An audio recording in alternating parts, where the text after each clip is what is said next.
Do feel free to engage with the speakers and your fellow participants throughout the sessions. We'll be monitoring the chat and making sure that your questions are asked in the discussion part of the session. So do use the Zoom chat to ask any questions you might have for the speakers, but perhaps also share your own reflections, your own practical insights. With previous sessions, we found that there's actually a lot of interesting discussions, interactions, and exchanges going on in the chat. So I would really encourage you to do that.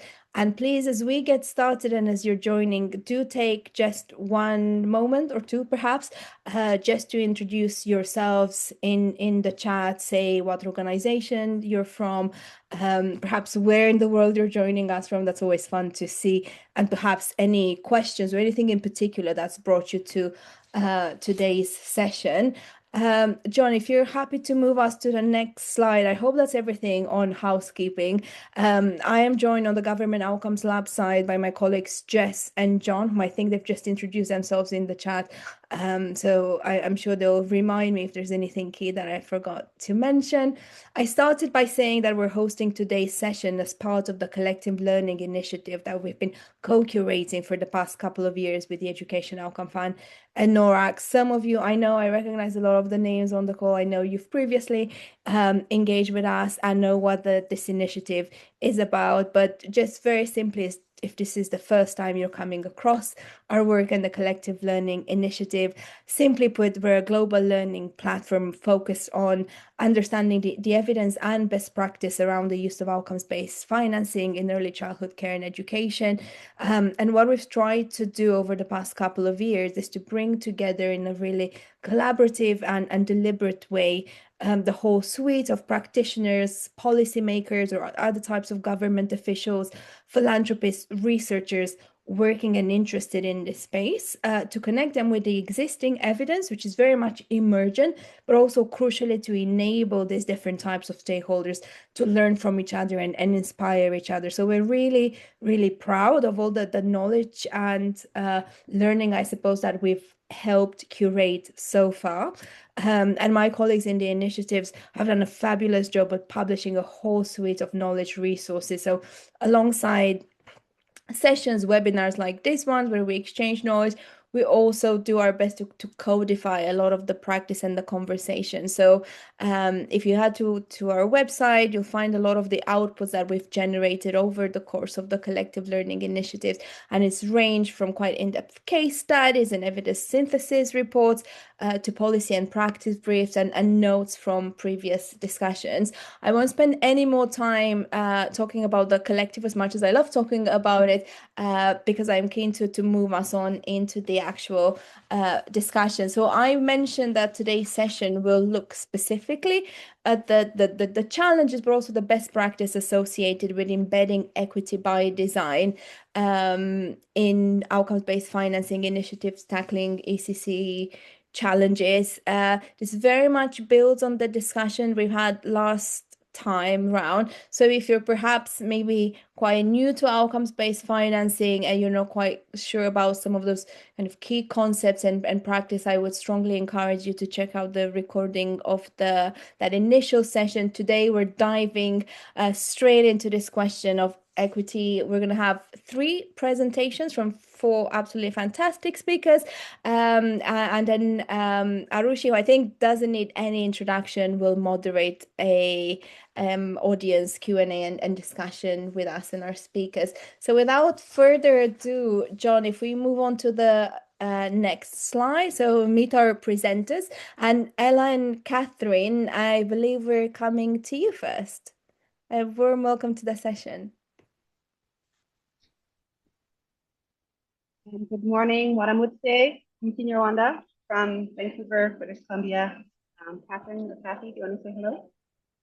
Hello, muito neza. And thank you for being here. I always say that for those of us, and by the way, there might be some background noise, I apologize. Let me know if it gets too much. But there's always a challenge, I think, in learning with OBF as one big area, and early childhood care and education is another, and then for myself and Kathy today, inclusion as a third. And so if you are new to this, bear with us. We'd like to just dip a toe in some of these different areas and share with you our experiences. I just wanted to premise before I pass to Kathy that for this work, we're here today as two advisors that supported as consultants on the design of EOF's Early Childhood Education and Care Program in Rwanda. So we do not speak for the government of Rwanda, nor do we speak for EOF directly. We're here to share our experiences, but we have many colleagues that are a part of this webinar today. And I just wanted to premise that if you have further questions, we can also connect you with our lovely colleagues there. Kathy, I think if we can move to the next slide, she's going to start us off with a nice morning introduction, or afternoon or evening, depending on where you are. Thank you so much, Ella. Yeah, I'm happy to be talking with you guys today. And before we talk about outcomes, indicators, or financing, we want to begin with a short story about Rwanda, a place I call home, because this is where our learning comes from. I want you to imagine an ECD center with about 30 to 50 children in a single crowded space. The kids sit on mats. Some respond quickly when a teacher or a caregiver asks a question. Others watch quietly, processing, hesitating, communicating in ways that are less immediately legible to the system around them. Mweza, for example, does not use spoken language. When the room becomes loud and overstimulating, she moves away from group activities. And then Gahizi, on the other hand, struggles with transitions and is often labeled as disruptive rather than overwhelmed.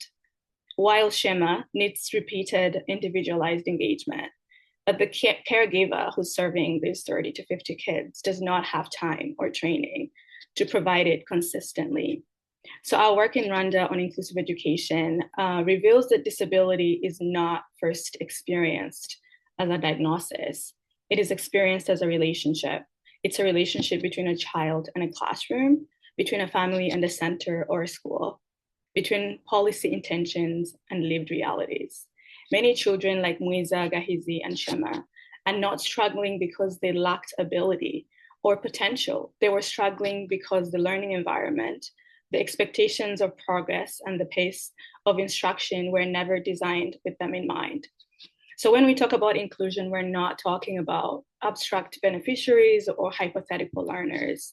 We're talking about real children, like these examples that I've just shared, navigating systems that may or may not have been built to recognize their ways of learning. And that grounding matters because the way we design systems determines which children are seen and supported and are able to thrive. Next slide, please. So when these realities meet financing mechanisms like OBF, the questions becomes not whether children are developing, but whether systems are designed to recognize that development at all. Outcomes-based financing is increasingly becoming explored to improve impact, accountability, and effectiveness in ECD systems.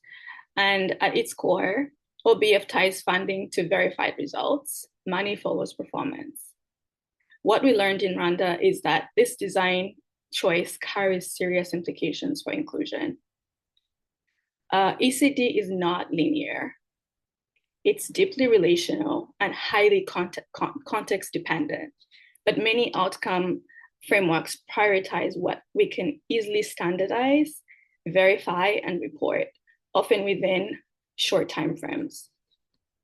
In the ECCE Outcomes Fund work, this created a structural tension. Providers working with children with disabilities or developmental delays were often operating in more complex conditions, with fewer resources, and with kids whose progress did not align neatly with age-based or linear indicators. So without intentional design, these children become harder to count, they're harder to verify, and riskier to include. Not because they're not learning, but because their learning did not conform to the system's assumptions and what progress should look like. So equity in outcomes-based financing is not only a moral concern, it is a design question. So what kinds of learning do our outcomes make visible? Whose development is legible to these indicators? And which children become structurally excluded when neutrality is assumed? And that leads us directly to the next question and the next slide. Whether our outcomes definitions are shaped by medical or deficit-based models of disability or by the social and neuroaffirming understandings of development. Now back to you, Ella. Please take it away. Thank you. I like that picture we had of shoes, which was an actual picture of a center we visited, because what Kathy, I think, is telling us is there's all of those shoes, but what shoes are missing? What shoes aren't even there? And I'll speak frankly today because I think that's the easiest way for us to understand how complicated this journey can be. And as I mentioned before, I think it's important to just touch on things and leave you with gems that if you need to learn more, you can reach out and we're happy to provide more information. But it's very much a story, I think, for EOF, this program in Rwanda, because the wonderful team came on board and they were engaging with the government of Rwanda, who had actually asked and said, we're really interested in an outcomes fund. And as they started working together, Rwanda said, well, actually, various representatives said, well, actually, we've had this scorecard and we're not scoring very well around early childhood development, specifically disability. Could you help us design a fund that helps us to actually look at ways of improving disability? And so the EOF team very openly said, sure, we'll jump right into inclusion. That's new for us, but let's do it. And so they put out a call for consultants to support them in various ways. And that's how I got involved. My background before this role at one point was working with former DFID, now FCDO, based in Rwanda for a number of years. So I came in to this wonderful team that said, we're new to inclusion. How do we do this? And so we had to start by really figuring out for ourselves what data is available, what does disability mean, who's working on it, are there siloed sectors between the disability engaged organizations and advocacy networks, parents, et cetera, and the government departments that work on early childhood education and care. And of course, as in probably all of our countries, there can be silos and there were silos. But I also wanted to share that what I've learned from my own experience moving through inclusion over the last 20 years is I started with this idea of, well, of course we want to engage children with disabilities. They're the hardest to reach. We need to bring them in. And it was this shift change that Kathy's talking about of realizing that if you design a system for the child isn't disabled, it's the system that enables them to thrive. And if you make a system that's truly inclusive, you literally will include everyone. And that's why this is so difficult. And so as I myself went through this unlearning journey of inclusion, I wanted to give a few tips of starting out that we also often engage technical experts like ourselves. And I worked with EOF and said, would it be possible for inclusion from the start to engage local representative young students that are engaging on these issues? And that's lesson one, how we found Kathy. Kathy was working on her master's degree at the time. She's just finished. And she studied early childhood education and care and was embedded in the special needs department of the Rwanda Education Board. And we thought, perfect, let's create a mentorship opportunity and bring in young voices who actually are rising professionals who can do work and help us make that change. And that's something we don't often do in our work, but I wanted to flag the importance of that. And so that brings us back to this slide. There is a different way of looking at disability. When you look through a medical model, very important, and a social model, also very important. So if we can move to the next slide, please. This is why there are structural risks when we're starting to think about inclusion differently. Because if we think about, okay, who are children across Rwanda we want to bring into ECE centers? What are the challenges? Why aren't they there? How do we get them there? All children. How do we train teachers? How do we create an environment that will work? And then how do we translate that into an OBS program where we're not controlling the program, we're working with service providers and partners to do all of that great work, and then the project will pay based on outcomes. If you design your outcomes too narrowly, it can be challenging. If you have standardized measurement tools that are, as Kathy said, focusing on things that are important for OBF but might not meet inclusion, you have a problem. And if you're creating, for example, an RCT to monitor your project, and you're not measuring the same children, baseline, midline, endline, that can also be a problem. And if we could move to the next slide, please. This is where we realized the tools that we had globally to look at OBF in ECCE for inclusion did not exist. So we did not have standardized metrics to draw on. We didn't have anything. And as we realized that, we thought, there's all of these wonderful tools, but they're not together for inclusion. They're not fit for purpose. What do we do? Because we don't want to give up. We want to keep trying. And so as a collective team with our partners in Rwanda as well, we decided, let's really work at figuring out what those trade-offs are, make some decisions. We're not going to get it perfect, but at least we're trying. And that's my second takeaway of the day, is that inclusion is messy and hard, but it has to be, because tracking children who have unique trajectories is not linear. So this is a tool that we came up with, and we'll be sharing with you a link at some point for a technical brief that EOF put together. And this brief walks you through in a lot more detail than I have time for, exactly what our challenges were, how we made the trade-offs. But we came up with this acronym just as a way to talk to you today. It's in the brief, called BAST. And the idea is, the first thing you have to imagine is the child born. I mean, what does the world look like through their eyes before they're even identified to come to the center, particularly children with varying disabilities. You have to make the invisible visible. And we don't necessarily have data metrics. We often know some data around disability, but very little in a lot of countries where we work. So the first step is to try to identify what data you have and get a picture of what that's like. Thank you, Louise, for that link. The second is the A, and this is the hardest one to measure, but I think the most important one related to this project is attunement. How do we learn to see children with disabilities so that we can identify them and watch how they're developing? It's not as easy as measuring gross motor skill, fine motor skill, socio-emotional learning, literacy, numeracy. We're talking about children who are literally 3 to 6 years old. They're not necessarily capable of demonstrating all of those skills. They might just look like, as Kathy said, they're in the corner of a room not wanting to engage. We don't know why. They can't necessarily tell us. It's a challenge in ECCE. So teaching the caregivers to attune to the children is really important, but measuring that is hard. The third is safety. And I think this is also, for a child, one of the most important things. When you're looking at OBS for ECCE, the most important thing is that the child feels safe. If they're safe, which includes, are they fed? Are they safe at home before they come? Have they been cleaned? Have they had time to rest? If they're safe, they will learn, and they learn through play. That's a simple case for ECCE. So we need to figure out the various ways that spaces are safe for children, which includes attunement. And then lastly, if the space is safe and the caregivers are attuned and we can visibly see the challenges for children, we'll belong them together, we'll be in a class, and we'll see learning outcomes. So if we could go to the next slide.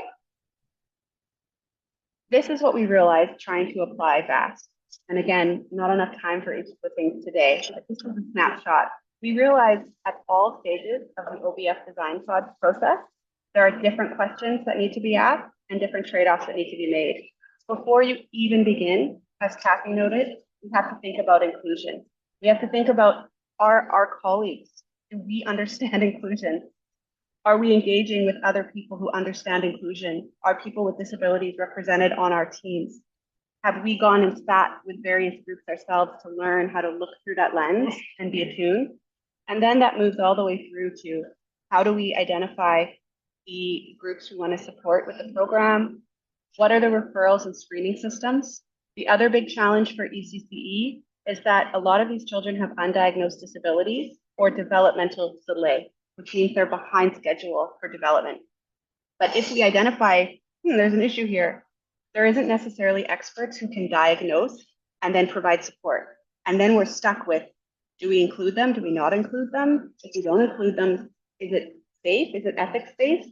Because we don't want to include children we can't support who are going to be detrimentally harmed further if they're just sitting in a classroom and they have special needs.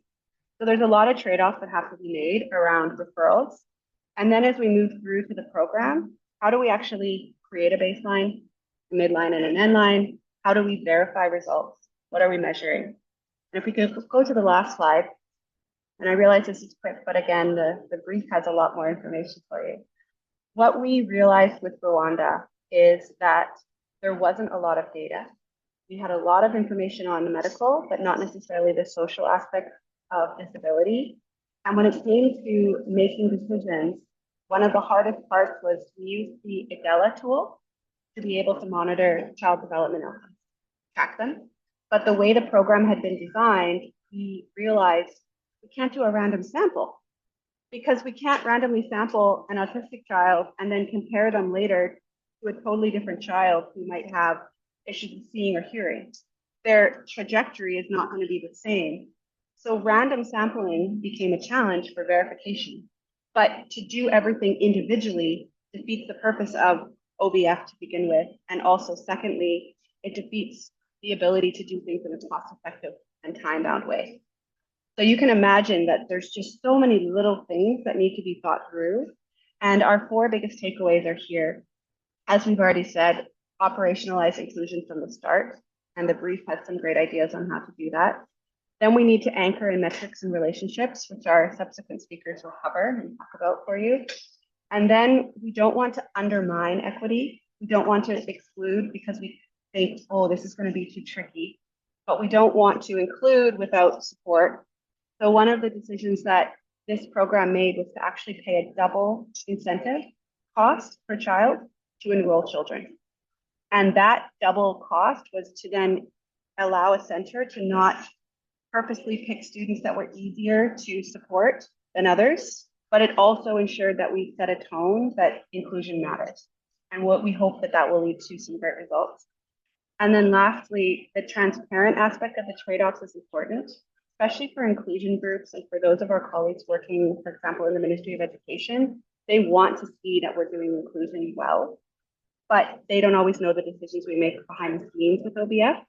So making sure that when you put out a call for expressions of interest, making sure that the tone is set from the beginning. We expect you to do this hard work. We're here to support you. Think in your own community, how you might do this as a service provider, and tell us how you think we can do this better. But a lot of these organizations are also new to inclusion.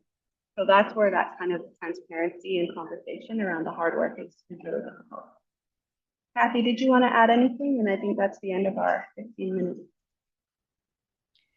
Yeah, thank you so much, Ella. I think you've covered everything. And yeah, thanks. Great. So hopefully that's just a little flavor where you can start to feel there's these 3 different components. We're trying to bring them together. There's trade-offs, but it is possible. And we're happy to share more about how the program's doing. It did officially launch in December last year. So very excited about that. Thank you so much, everyone. And one more thing that I would add is I'll also share more of my work that I've done in Rwanda in case anybody is interested and wants to, has questions about like specific work that's being done in Rwanda on disability inclusion, because that's somewhere I worked for a while. And yeah, thank you. Kathy, Ella, thank you so much for that really comprehensive, really clear presentation. I take away so much from it.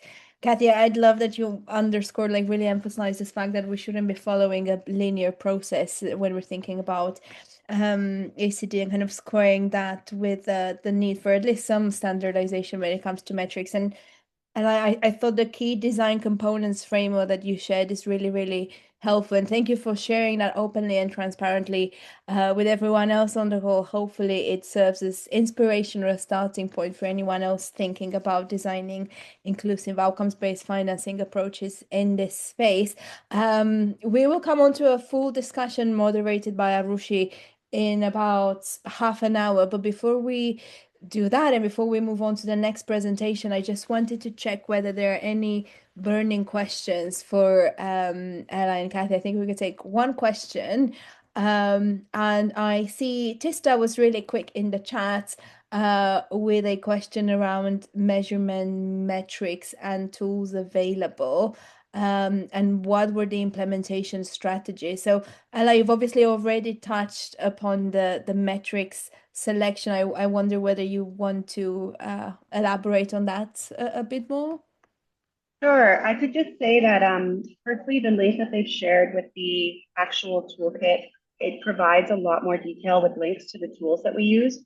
We had to use tools to figure out the visible part of what data do we have, and we had to look at those. And then for the different ways of measuring, there was structural quality, process quality, and learning outcomes. So each of those three pillars, we actually used and worked with tool experts who did a scan for us of literally every tool out there, and the brief provides that information. So it was quite complicated. That is the technical nitty gritty of OBF, which I think we did the best that we could. And that article, if you have more questions afterwards, you can always email me and I could walk you through the ins and outs of that. Yeah. Mm-hmm. Brilliant, thank you. And perhaps just putting this on your radar now, perhaps something we can come back to in the discussion because we need to move on. But I would love to hear a bit more about how you've navigated on the Rwanda program these kind of, you talk about navigating trade-offs in a transparent manner, and I'm just curious what that feels like in practice on the ground when you have different types of stakeholders that need to work together, but also, right, like need to project success, etc., etc. So how easy or otherwise is it to have those honest discussions around constraints? But let's have a think about it, and perhaps if we have time, let's come back to it in the discussion. But for now, it's time to move on to our second presentation and our third guest speaker, Dr. Michelle Newman, who is joining us from the Resource for Development. Michelle, you ready to take it away? Happy to. So I'm Michelle Newman from Results for Development, or R4D, and I focus on early childhood development, policy, and applied research. So I'm really happy to be here and learning from my fellow panelists, but also from all of you. And what I'm going to do is I'm going to discuss the broader context for early childhood care and education financing with the focus specifically on domestic financing and how it can promote equity in ECCE systems. Next slide, please. So my starting point is that innovative financing, including OBF, is really important for catalyzing and complementing traditional financing approaches. It's not a substitute for ongoing predictable public financing. And as we know, the way early childhood care and education is financed can either reduce or exacerbate existing inequalities. So we really need to better understand how ECCE is prioritized in domestic budgets, and then how the financing is allocated. How is it designed? How is it targeted? How does it get to the groups that we're trying to reach? So I'm going to focus on how governments can design financing strategies to advance equity and other system goals like quality and affordability. And I'm drawing on a recent report that I co-authored with Paula Raskin for UNESCO. Next slide, please. So I'm going to focus on these 4 strategies to support equitable ECCE financing. Next slide, please. The first one is to adopt a rights-based approach and to align the financing with policy and legal frameworks. Next slide. So we know that legal frameworks are important, and that in low and low to middle income countries, that if they have at least 1 year of free and compulsory pre-primary education, they're more likely to have higher primary school completion rates. So that's that association between enrolling in early childhood education and longer-term education outcomes. And we also know that children who participate in free pre-primary education are more likely to be what we call developmentally on track compared to countries that don't have that availability. However, we see that only 46 countries have free and compulsory pre-primary education. That's grown in recent years, but there's a long way to go. And you should also know that there is this optional protocol that's under discussion that would be affiliated with the UN Convention on the Rights of the Child, which would make early education a right and would call for free public pre-primary education. So that's an important development that's underway. Next slide. So from a policy perspective, it's really important for governments to be responsible for that right to quality, equitable, and inclusive ECCE. But what we see is that governments are putting in place policies, but then they're not funding them to adequate levels. So we need to align the legal frameworks with the financing. We also see situations where pre-primary education or ECCE might be compulsory, but not free. So again, we need to align what's in place in terms of legal rights to what's in place in terms of practical and financing. And this involves costing plans and policies, and including financing strategies in sector plans and other policies, and coordinating across budgets and ministries and sectors. So I don't want to just talk about the challenges, so I'm going to have a few, examples from sort of shining stars. And we know that in Brazil, there's a right to ECCE. It's a legal entitlement, and that they have put into place stable and predictable financing, which takes revenues from across the country and reallocates them in a way that provides more equitable resource allocation to those geographic areas that need them most. Next slide. So the second strategy is to prioritize ECCE in domestic education sector planning and budgets. Next slide. So unfortunately, the existing financing for ECCE, and here I'm going to focus on pre-primary because that's where we have the most data, it's inadequate to achieve the goals at both a national level, but also a global level.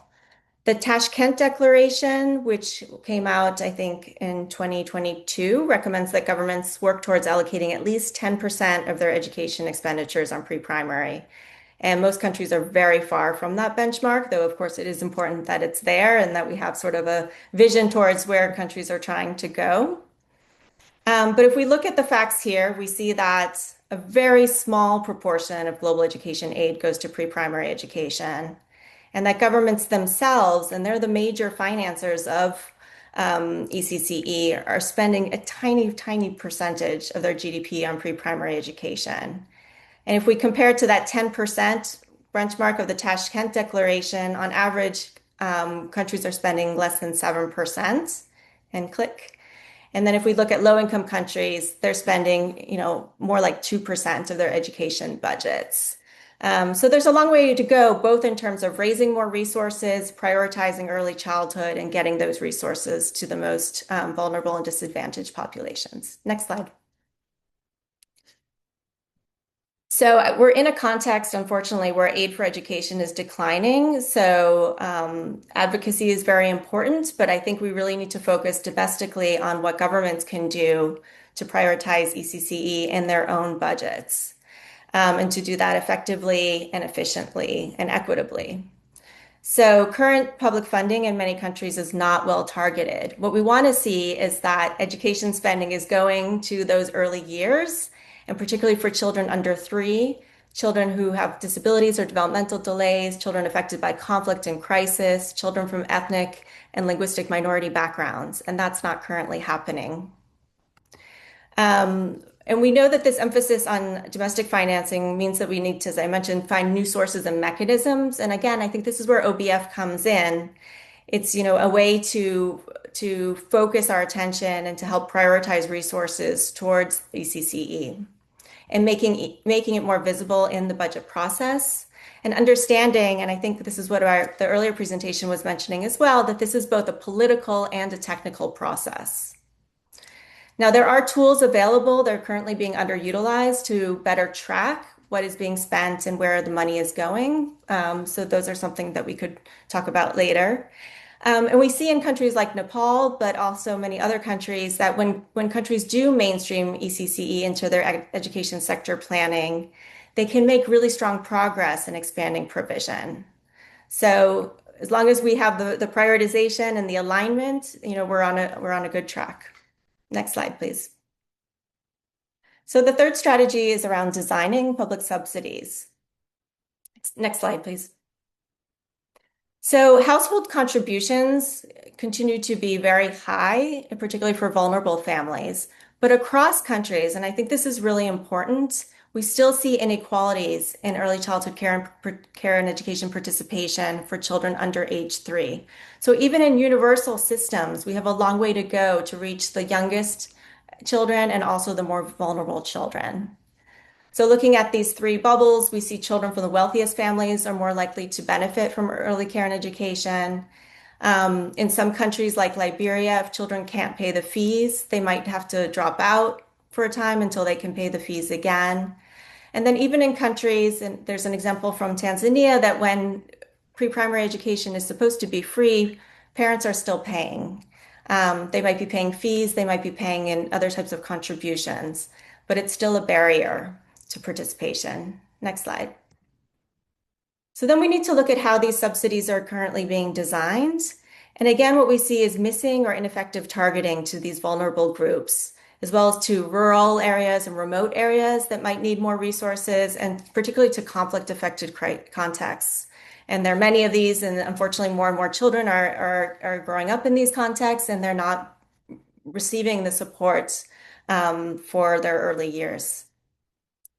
However, we know that when countries do prioritize fee subsidies for specific disadvantaged groups, that then it does raise participation, particularly for those vulnerable groups. So we see some great examples in terms of fee caps, in terms of allocating additional resources to incentivize quality improvements, or in Chile, where they focus on providing subsidies to the more disadvantaged families with lower household resources in order to try to boost participation amongst those groups. Next slide. So the fourth and final strategy is around data monitoring systems, and I heard this coming up in the first presentation as well. There's just a lot that we don't know about financing, about the costs, about quality, and about outcomes. And this is where, again, I hope that OBF can help strengthen what we know and contribute more generally to more intentional financing strategies that are informed by data. But these data gaps are a huge challenge. I mean, the latest figure I had was that 55 countries haven't reported any expenditure data. And so there's a lot we don't know. And I think there's more that we don't know because it's also very hard to track this data. We're talking about information coming from different sectors, different types of services. We have large levels of private provision, and sometimes it's difficult to track data on those types of providers. And of course, we need to know the impact of those funding as well. And that's where OBF can help. So we do see some examples like in Morocco using child-sensitive budgeting and looking at simulations to model what it would take to expand pre-primary or ECCE, as well as to allocate resources to more rural areas and to prioritize enrollment of girls where they might not be as well represented in early childhood services. And Morocco has made huge progress in recent years in expanding ECCE. So I just wanted to give you a flavor of these different strategies that governments can adopt. And I really thank you for listening. I look forward to the discussion. Thank you. Michelle, thank you so much. Again, I will pause for a couple of minutes to see if there are any burning questions from our audience. And Michelle, has been really brilliant having first heard from the front line, as it were, to see that kind of like big picture policy and legal framework, and really, really great to have those examples as well. So thank you so much for that. I see there is a question on the chat from Leslie. So Michelle, I don't know whether you've had a chance to see it, given that you were presenting, but Leslie is asking whether the outcomes data on primary school completion includes ECCE in countries where the child's home language is not used. Oh, that's a good question. So I can put the study in the chat. It looked at a wide database of different countries, and so I don't know, for example, if the Gambia was included or if they look specifically at home language, but we know that that's very important for children's transition, both from home to school, but also, throughout the education cycle. So I can share that study so you can delve into it a bit more. Okay, wonderful. And Michelle, looking forward to hearing more from you in the discussion part.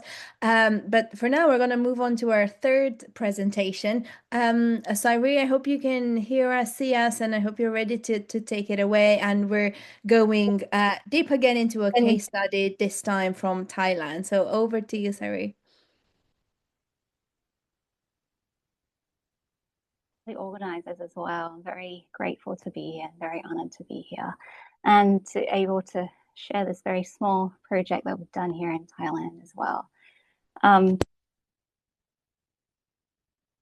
Progress in terms of this outcome-based financing project that we've done in Thailand. At the moment where we've just closed the project and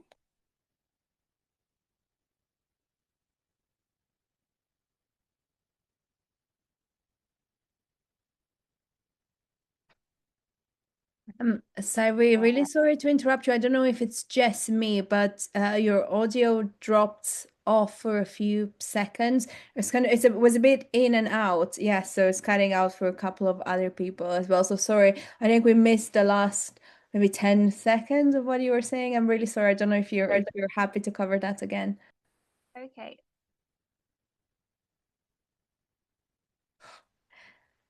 I think we're struggling again. I don't know whether it might be the very sensitive headphones, perhaps. Is this better? It is for me way better, actually.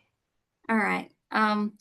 So I was just updating in terms of the progress of this project. We've just closed it and we're in the process of unpacking the learnings and seeing what we can do next in the EEF, as well as the ecosystem-wide among the different organizations that, have expressed interest in the model. But before we get into that, I'm hoping to introduce a little bit about the organization that I work at. We're called the Equitable Education Fund in Thailand. If we can move to the next slide, thank you. We are relatively new. We have established in 2017 under the Constitution. We are a government organization, but we are independent, and that's strategically done so that we can work cross-sectorally among government organizations as well as private sectors. And the Prime Minister oversees us directly. And as well, the executive board is designed in a way the composition is based on government representatives, private sectors, and civil society. The objective of the organization, we have a very strong equity lens. So we are here to support the underprivileged and disadvantaged individuals towards access to quality education. And at the same time, we work with the agencies that are directly working with the target groups that the organization is interested in, which are the teachers and the institutions that are looking after these target groups. Next slide, please. So uniquely, we are government, but we're independent, and we see ourselves as a catalytic kind of organization. So we do a lot of investments into the data work, the research work, and piloting of interventions, as well as monitoring and evaluations of these pilots. And we are trying to scale out these evidence-based interventions as well. At the same time, we do have some tools to also kind of allow us to form partnerships more efficiently with private sectors and different organizations, as we can provide tax incentives for donations into the projects that we are running. Next slide, please. So this is a overview of the target groups that we're doing, and this is reflective of the investment that we do into the data collection of the disadvantaged groups in Thailand. The most significant group that we have data is the compulsory school age, and it is those that are in school, and we classify them as at-risk students. This is the bottom left box, which covers partially the early childhood target groups as well, from the age of 3 to 14. And very recently, we've got our hands onto data that helps us to kind of forecast and identify the groups that are out of school. So we got data on the civil registration And we map that out with the students that are in school to identify and locate the students, the learners, the children and youth that are not in the school system, which is on the right-hand side. So with this data set, this is how we kind of kickstart and frame the projects that we do at the organization, which is on the next slide. That kind of highlights the key flagships that we do along the age line. So a lot of the programs we do are actually targeted towards the demand side or the target groups specifically. So that's the CCT program, the conditional cash transfers we do for the at-risk students that are within the schooling system. And we also do scholarship programs for the higher education levels. And we also have programs that are targeted at schools and teachers and area-based learning organizations so that we can improve on both the quality of education as well as the flexible learning that would be more individualized, more responsive to the different needs of students in different areas. So from here, we've talked a lot about the projects that we do that are specific to the goals and aspirations of having improved access to education and improve quality and flexible alternative education. So those are the two first goals of the organization.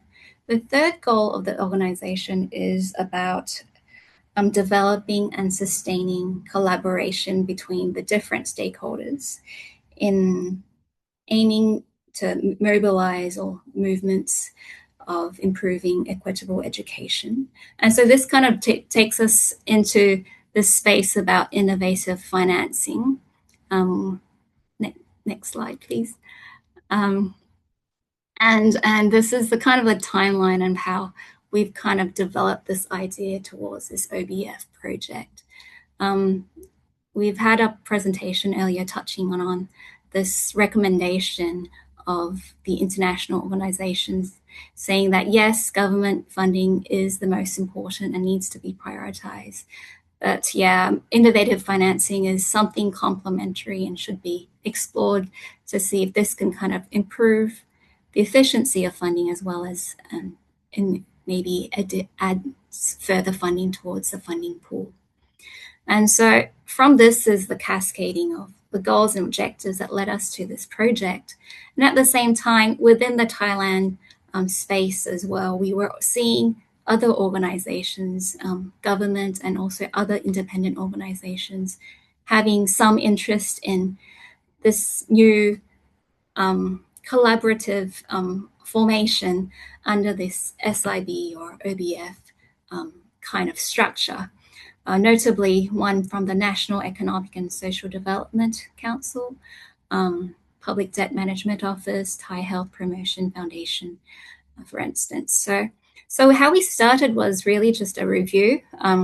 The research that were done by the organizations weren't specific to the education sector. So we did a review that was more specific to our agenda. And the OBF came out as one of the projects that were that the researchers thought were quite aligned with the aspirations of the organization. And it was a possible structure that could be implemented with the current legal framework that the organization at the EF is working on. So that really led on to us thinking that this is something that's possible in terms of implementation.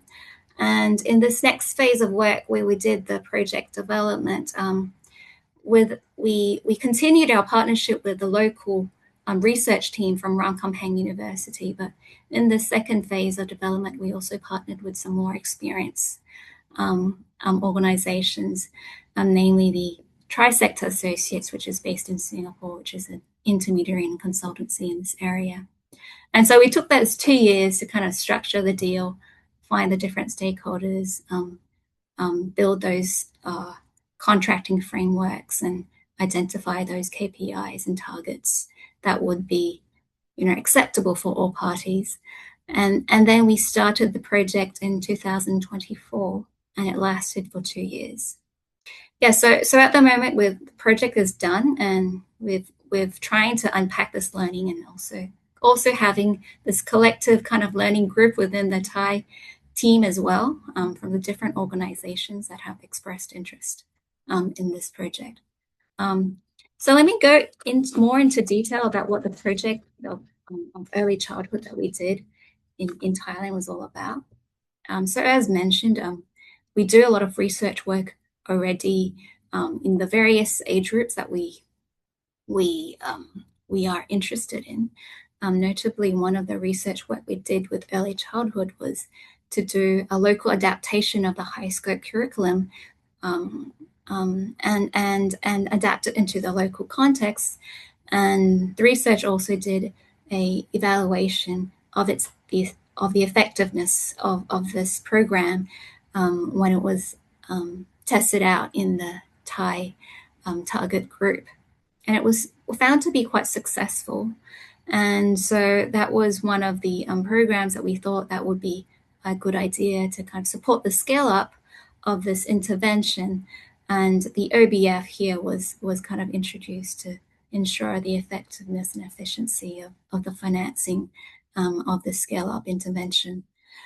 In terms of the structure and flow, we did want to kind of simulate what was already going on in the EEF working structure, where we do a lot of commissioning towards service providers. So instead of EEF as the outcome payer paying directly towards the funders, who are the philanthropists in the private sectors, we decided to kind of pay the service providers instead, and then have that MOU that kind of covered all 4 different parties that would be part of this structure, identifying the different roles and responsibilities. And as well as that, we also had a governance structure in place where every party would meet to kind of get updates and share the progress in terms of implementation, as well as the progress in terms of monitoring, and see what was coming out from the data from both sides. And this would meet on the first 3 months and every 6 months afterwards. Next slide, please.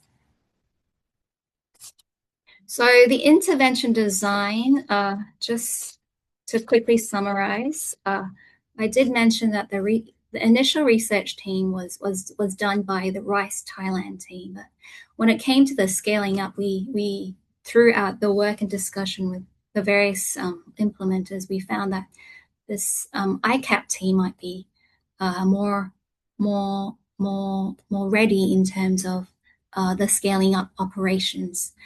Why we thought about this was really they've put a lot of effort into thinking about how these interventions could be scaled, and trying to kind of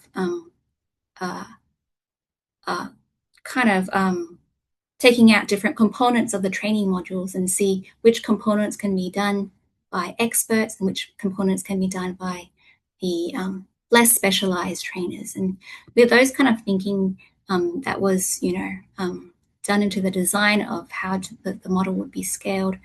They were really able to kind of scale out the operations into the different provinces in Thailand. At the same time, another very unique feature about ICAP is that the head of this project is a doctor and a director of a district hospital. And so through his network of hospitals, he was able to connect with the doctors in different provinces. And it was actually these doctors that were convincing the local authorities, which oversees the early childhood development centers, to join in on the program. And so that was very strategic in the sense that we would probably not be able to do this ourselves, having only a central office within the organization. We need those local units to kind of connect with us. So that was really helpful in terms of getting us to the places that we want to be we want to reach, which are the most disadvantaged areas, notably mostly along the borders and in the northeast, which are the poorer areas of Thailand. And so here is just a very quick overview of what the intervention looked like. There were installations and redesigns of the classroom and the centers. There were development tools, and there were teaching guidelines as well as on-site training in the early childhood development centers, where 2 trainers would be positioned there for 2 weeks to support them in the transition. Sorry, can we go to the next slide, please? I'm sorry, I need to. In terms of external assessments, so the ICAP team were familiar with having external auditors, having joined one of the research projects that was done by Mahidol a few earlier. So they understood the idea of having an external evaluator doing the data collection and things like that. But one of the shortcomings of this tool that was developed by the Mahidol team was that the tool requires the data collector to know the student at least 2 months ahead of the evaluation. And so that brings a bit of a challenge in terms of an external auditor coming in to kind of do the evaluation. And so we wanted to introduce 2 other evaluating tools, which one of them very well recognized and already being deployed nationwide by the Ministry of Health. And as another one, which was also developed by the Rice research team, and this was there to introduce to kind of understand the improvements that were happening because of the intervention from the changes that were happening at the classroom levels and the teacher levels.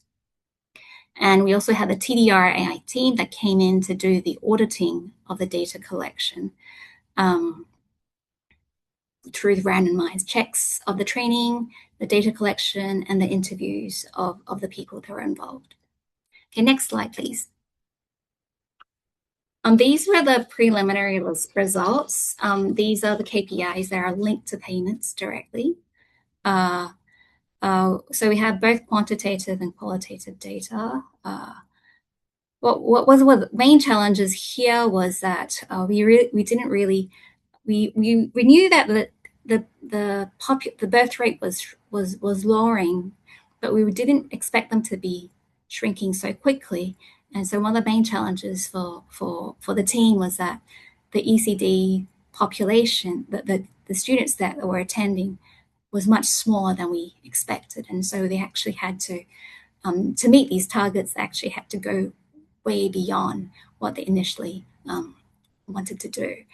And I think through that 2-year process of discussion about what the targets were, there was a clear understanding that we wanted to reach, the EF wanted to reach the most disadvantaged. And so that there was much effort there to kind of pull in additional resources to reach more centers and also reaching more students than we initially expected.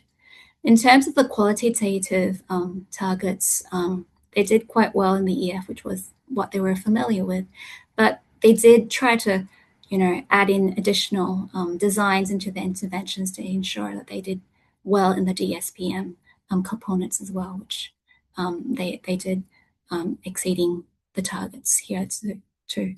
So let me go to the next slide so I can keep to the time limit here. As part of the monitoring, we also had the team to look into other forms of results that were not linked to the payment, and this is done through interviews, on-site observations and things of the teachers, the parents, the hospital staff, the local authorities, as well as the primary schools that were receiving these students once they were past this, once they've gone through this intervention. And overall, there was quite a positive impact in the student development, the children's development overall. One of the main findings, both from the teachers and the parents, was that they understood that their children much better than they did before. And so this individualized care was a better design in that way. In terms of the local agencies, I think one really good outcome that came out of this was that the alignment of goals really kind of brought in the hospital and the sub-district and district hospitals to be closely engaged with the early childhood center, which they were not really fully engaged before. So this really kind of was an opportunity for them to participate in the improvement of child development in this area. And so to close off, I know that these are the results, maybe more linked to the intervention itself, but to look back and to see whether the OBF kind of contributed to the success of this project and how what were the main key successes that the OBF brought about. At least for the EEF, we think this is one way for us to kind of formulate a very different kind of partnerships with different private sectors that we probably wouldn't have worked together in the past, and it's a very strong alliance. I think the duration is a big part of it, and I think the trying to align with each other's objectives was another part of it as well. So I think it's a different partnership, and there's a stronger understanding between each other that was formulated during the process. Another aspect that we thought was quite helpful was the alignment of goals.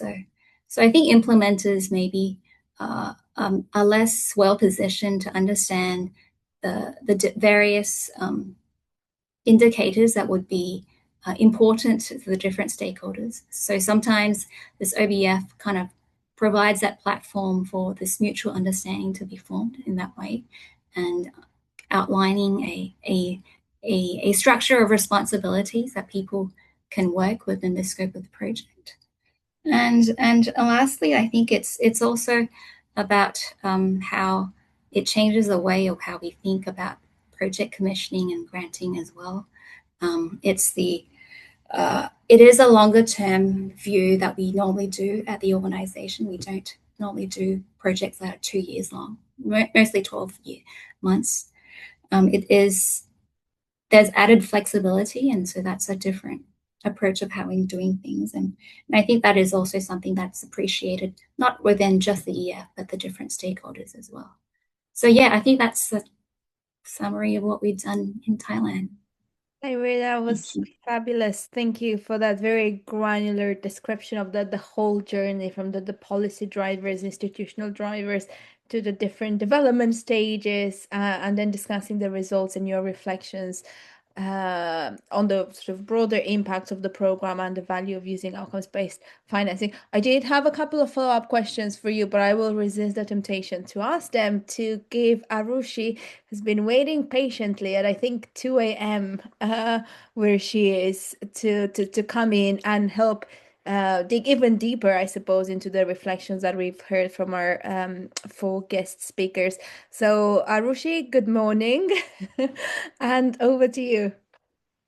Thank you, Andrea, and thank you so much for all the speakers and giving such concrete insights on what are the challenges with equity in ECCE, but then also how practically you're attempting to tackle it on the ground. Especially having the example of Rwanda and Thailand really helps situate it in particular contexts and really see what happens when you get to the ECD centers. We talk about, Michelle was giving us the strategies on rights-based approaches at the policy level, and then how that comes down to the ECD centers, which is not necessarily an education space all the time, but a much broader way of providing child services. So thank you so much for doing that. I was taking notes and have had previous discussions and wanted to pose a few more questions to you. While I'm posing this question, it would be great to get additional questions from the audience in the chat, and we will try to bring that in as well. And I will keep an eye on time. So first question is for Ella and Catherine, because I want to go in order here. And I'm going to actually steal a bit of Andrea's question that she posed to you earlier. So building on Andrea's question on the ground challenges, now that you've come out of the design aspect of the measurement for inclusion there, I wanted to get a bit more concrete on what challenges did you face on the ground in changing the mindset of the systems actors in this whole idea that they are the ones who are supposed to be supporting these children? Now, conceptually, it sounds easy, but I know when you get to the ground, it's not that easy to be interacting with all those actors. So could you share a little bit more on those challenges?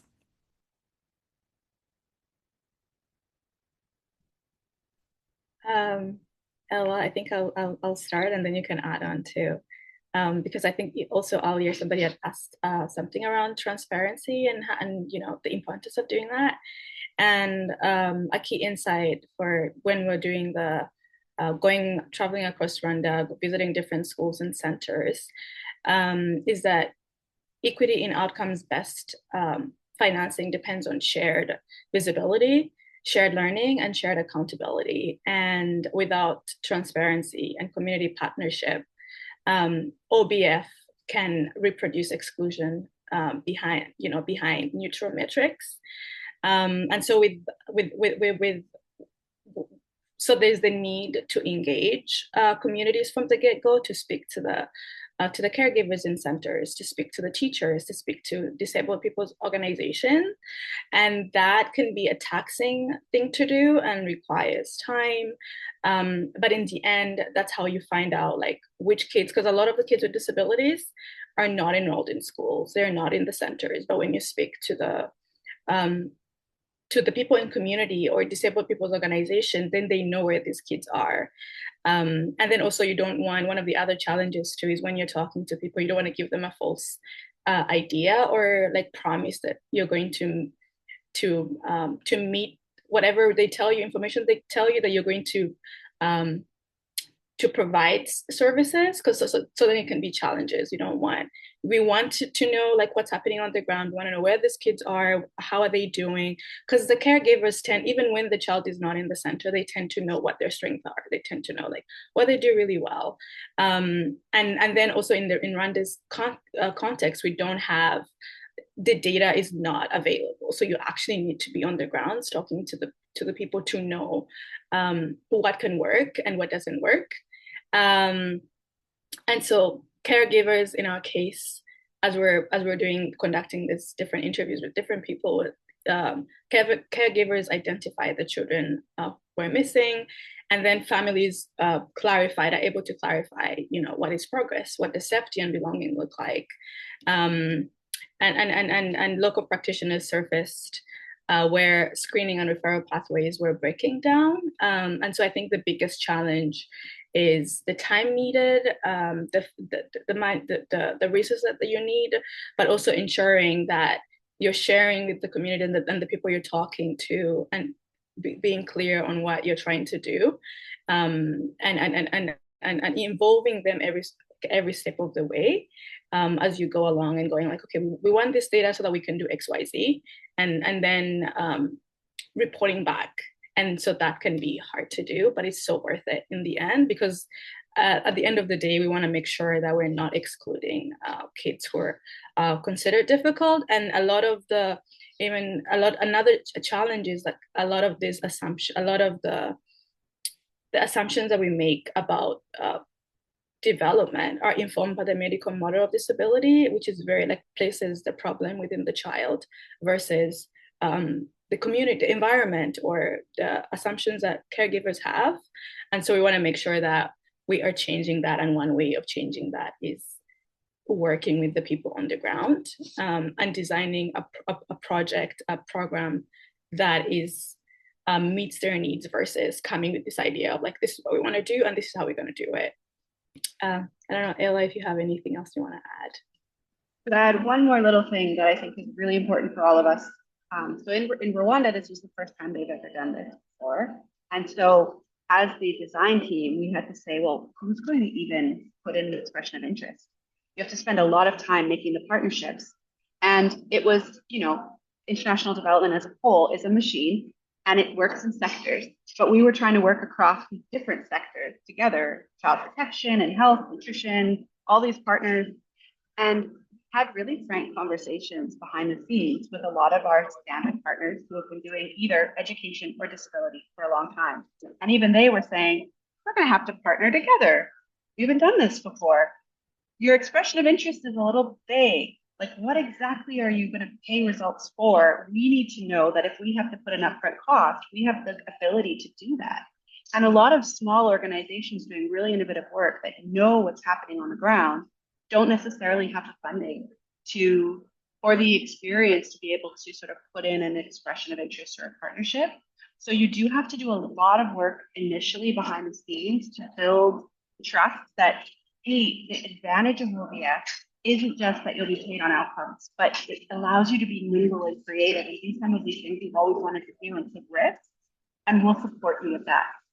And that we had to really carefully build that trust with partners so that they could say, okay, we'll try. We're gonna do it. We're gonna put it in. And then once they made that expression of interest, we worked with them more to say, by the way, we also aren't just, how many wheelchair ramps have you installed?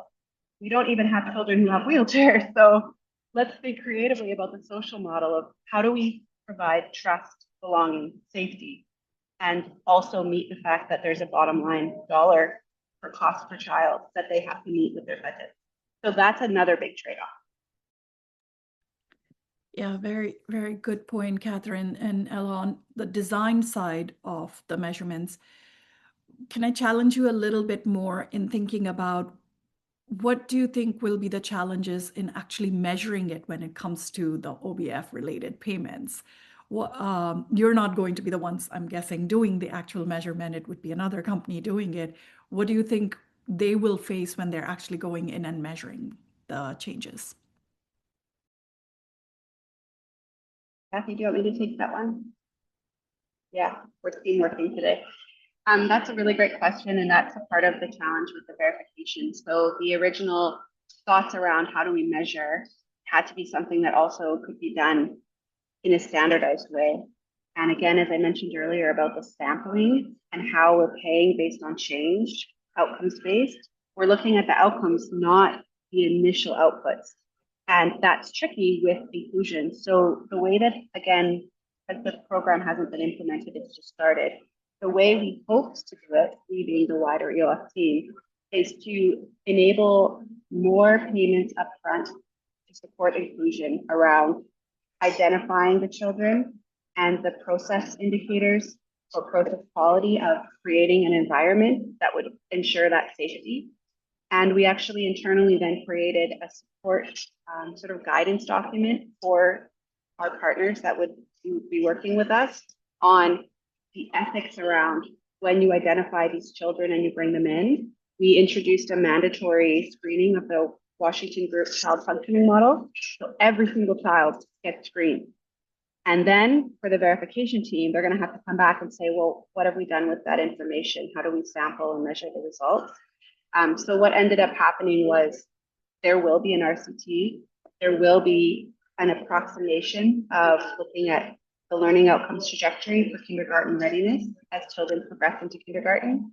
And then we are going to have to understand that that doesn't mean we can track every individual child with disability, but we have to account in how we measure that difference to understand that there'll be a portion of children that the results might look lower, but they're actually not lower because we're including those children. I hope that makes sense.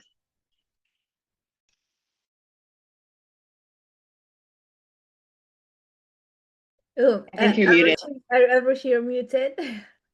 Thanks.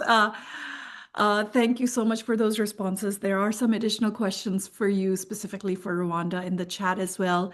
While I'm asking Siri and Michelle next questions, if you want to answer them there, go ahead, but we will bring them up as time allows. So Michelle, now coming to you. Thank you so much for bringing us those strategies, issues on how to look at rights-based approaches for ECCE. While policies are changing slowly, but the whole system needs to react to it as well. Even when policies are in place, that doesn't mean it will actually happen. Honing down a little bit further on OBF, you mentioned outcomes-based financing initiatives can support the data gaps a lot. They can provide a lot more data on both costing and the outcomes for ECCE. Can you think of other things where OBF could be supporting the rights-based approaches for ECCE? But then also, if you can think about drawbacks on, are there any issues with OBF that can actually undermine the rights-based approach in ECCE? Yeah, I mean, I guess what I'm trying to do is to acknowledge the importance of programmatic design and implementation, which without that, we have nothing. But to see how that can inform also system strengthening, which I think is really a key gap for early childhood because of the multi-sectorality, because it's not necessarily compulsory, underfunded, we can go on and on.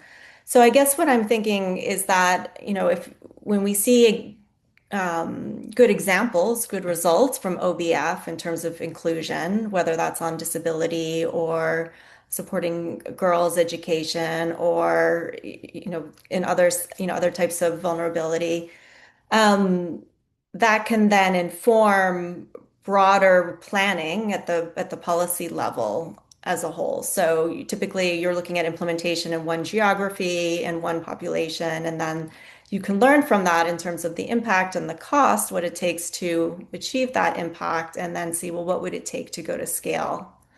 Obviously, there are lots of other things that go into going to scale, but I think that it can help at least give us some sense of the magnitude that it would require in terms of funding. And again, it's not always more funding. It's also like how are we using the funding, and making sure that it's efficient and effective. And I think that that's coming out of the other presentations as well. I think in terms of risks or drawbacks, it can take a long time to set these up, right? And in the meantime, there are lots of children who are not receiving quality, inclusive ECCE. I think that, there's a understandable focus on the measurements. And, I really liked from the Thailand example that um, we learned about not only what was being measured in terms of the payments, but more generally, what are we learning and what type of measurements being done about the program. So I think that's a way to sort of balance focusing only on what's being paid for, so to speak. But I think more generally, that can also then inform the way that governments are financing as well, and maybe trusting the providers to deliver the way it makes sense for their particular communities, and then really agreeing on, well, what do we need in terms of partnership to achieve that, to achieve those results. So those are a few things that come to mind. Thank you, Michelle. And thank you for pointing out that the benefit of OBF is not just in that particular program, but the transparency and information that is gathered through a particular project can be applied not necessarily just for the financing side, but the intervention, what was happening in there, what was successful for scaling or adaptation in other places. So anyone who's working in OBF projects, I would encourage you to share your information and learning as widely as possible. And both GoLab and NORAG, we are providing that platform. EOF is putting a lot of effort into that sharing across as well. So please do that. And it was interesting you pointed out the Thailand example, and Siri, I will come back to you on that. It was good to see that you're not just measuring learning outcomes, but a lot of other process things. And then in addition to that, the project also collected qualitative data on systems change. And often we don't necessarily see funds being allocated in outcomes-based financing projects to do that kind of learning. And now you've completed that project, so I have more of a question for you on insights after you've finished it. What do you believe who do you think benefited from the OBF approach itself? Which populations do you think really benefited because you were doing an outcomes-based financing approach? And who was at risk of getting excluded, especially like at the beginning? And then were there any learnings to incorporate a larger population?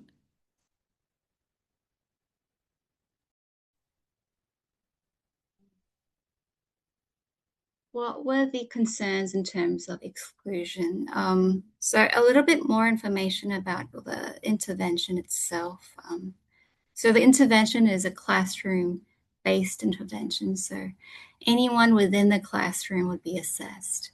So with that, it's hard for us to, I guess, it's hard for the implementers to exclude children at the setting of the ECD centers. However, the possibilities of centers that maybe were more disadvantaged not being included in the program is a potential risk. I think this is done by to kind of address this. What was done was, in part of the EEF, tried to target a few specific areas that were more remote and disadvantaged on the macro setting. And then on the time, in terms of the implementation at the province setting, each province's, in collaboration with the hospital directors as well as the local authorities, they work together to select the most appropriate ECD centers. Disadvantage is one of the considerations, but the readiness and also the willingness of the teachers was also some of the considerations that were taken into account. And so I think there was that balance of, having them included, but at the same time, they want to be included is also another factor that you have to kind of consider as well. So yeah, so those are kind of safeguards that we try to implement. Thank you, Siri. So there's a question from the audience from Martins that I want to take because I think it kind of goes across both Rwanda and Thailand as a concrete thing. In both cases, you have government funding parts of the program, outcomes-based program, and then you have non-government actors also funding. So Siri, you had mentioned there are private funders coming in, and Ella, in Rwanda, there's at least a foundation coming in as outcomes funder. So the question here is, how can countries achieve meaningful inclusion of children with special needs, or for equity, I will add that to there, in a sustainable manner where the changes can be then taken over by the government later on? Are these projects also working towards inclusive approaches that are more cost effective so that scaling can happen later on?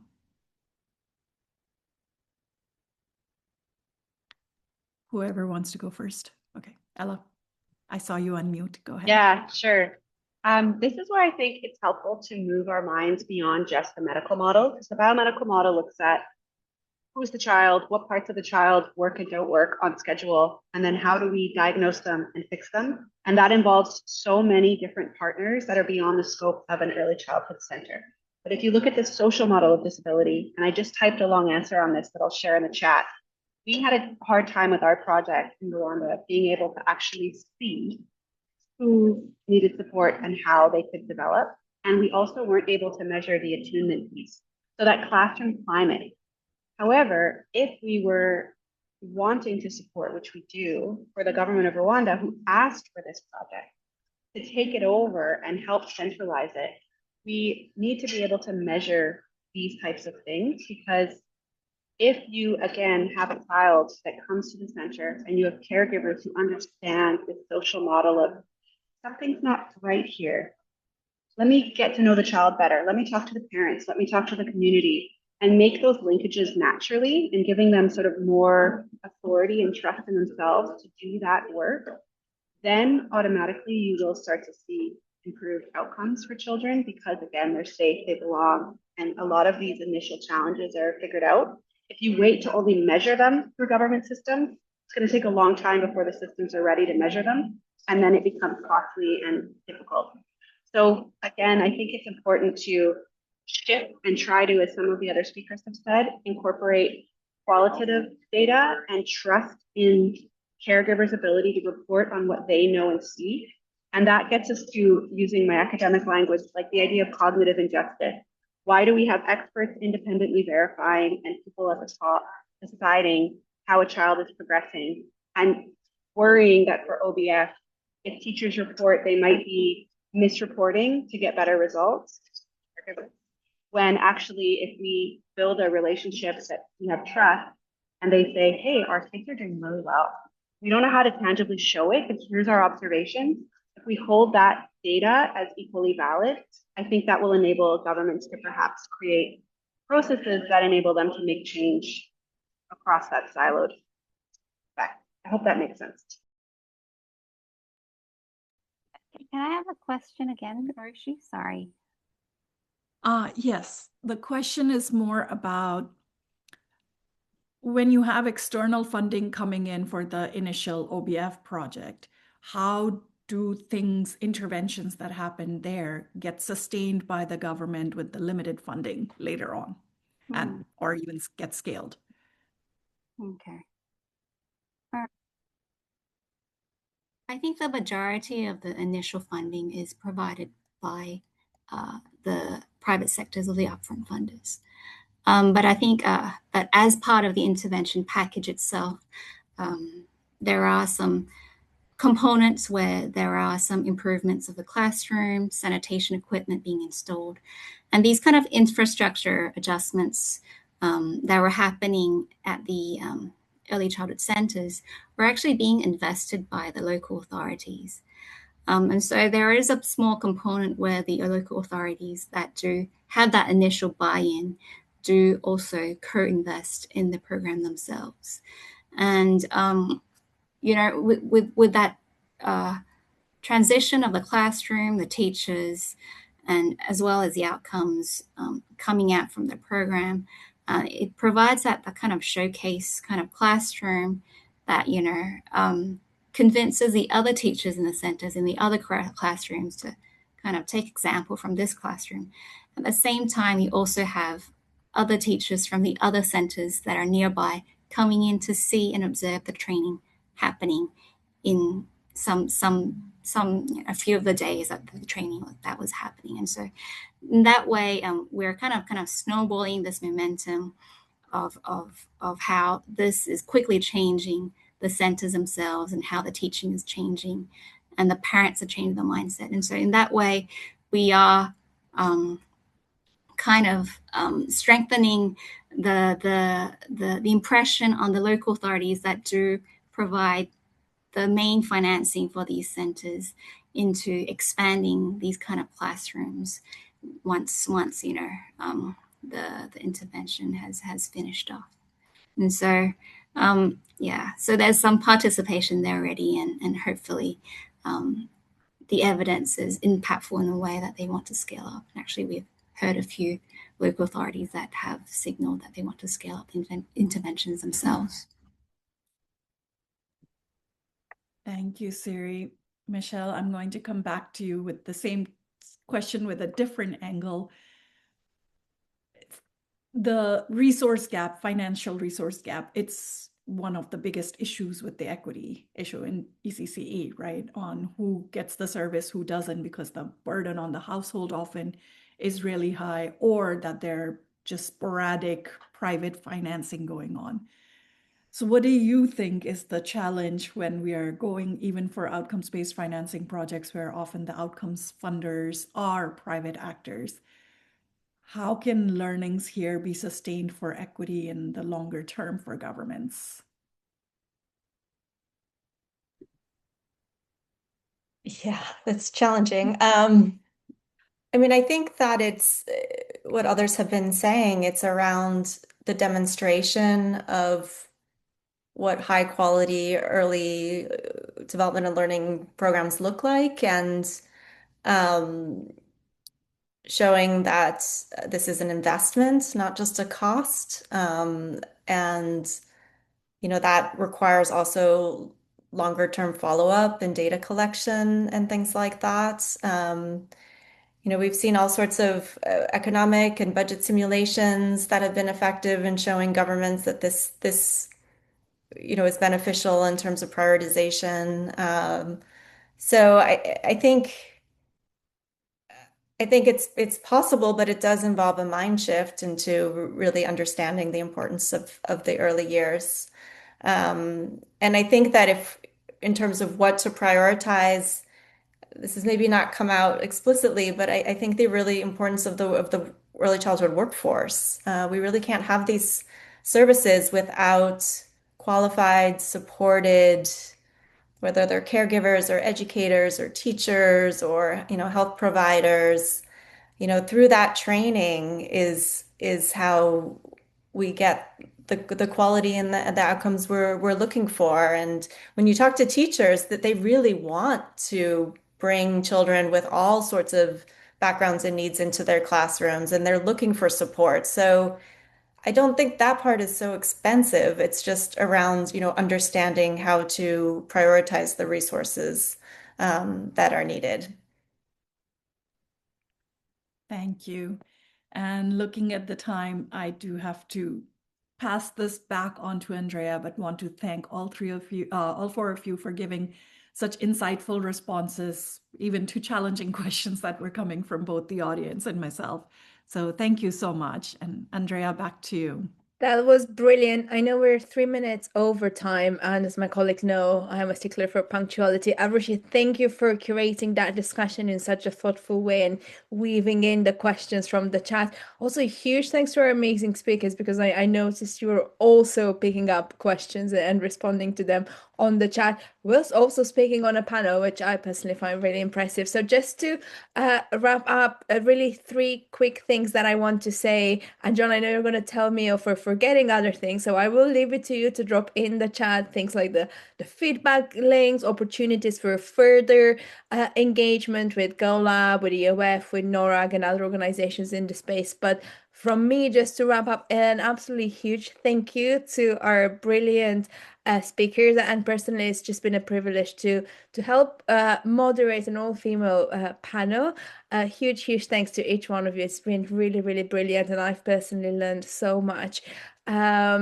Second of all, thank you to you, all of our participants. The chat was just buzzing with great questions, a lot of energy. I noticed lots of other people kind of like jumping in, not so much with questions, but sharing resources, exchanging email addresses. This is exactly what this collective learning initiative was set out to do, and it's just really, really, really brilliant and encouraging. And I do feel a little bit proud when I see this happening in real time. And I know John's always really diligent to make sure he follows up with everyone. We promise we'll send further information to contact details, etc., etc. I think a few people are asking in the chat, and I've seen some other emails from people who couldn't make it today. We will circulate the slides and the recording of the session, and in fact, it will just leave on the GoLab website under our Knowledge Hub. And then just finally, for those of you still here with 5 minutes over time, I wanted to say a huge thank you to John in the Government Outcomes Lab team, because he's the superstar who behind the scenes